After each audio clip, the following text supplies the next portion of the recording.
Joel Booth had been back from war just over a year when military friends invited him to watch an unusual training session for medics preparing to be deployed.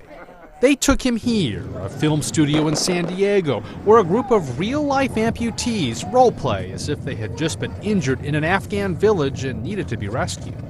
Some worried the combat scenario would be too much for Booth, who suffers from post-traumatic stress after having his leg amputated below the knee from an injury caused by an IED blast in Afghanistan. Instead, it inspired the Navy corpsman to become the first amputee actor in the simulation who had actually lost a limb to war. Because I've lost it in combat versus others in motorcycle or cancer or other ways, having lost it in combat from combat actions, it adds that credibility to maybe the things that I'm saying or what the instructors are saying.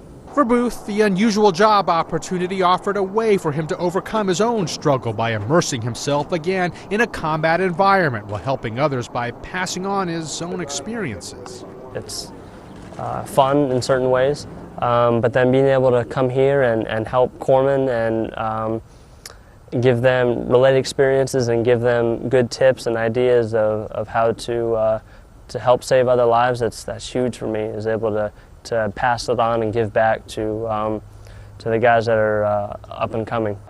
Strategic Operations, run by a Hollywood producer, has spent more than a decade providing what it calls hyper-realistic training to hundreds of thousands of troops. Kit Lavelle is the group's vice president and a Vietnam veteran.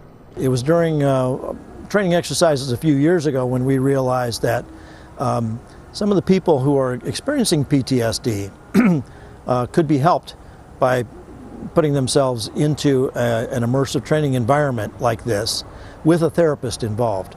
On a recent morning, Booth sat in a warehouse at the studio where makeup artists worked to make his injury seem as shocking as possible.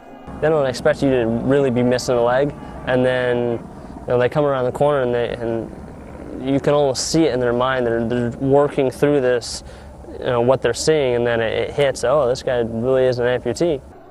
A few months ago, the company so impressed by Booth's success hired a second Afghanistan veteran. Lee Powell, The Associated Press.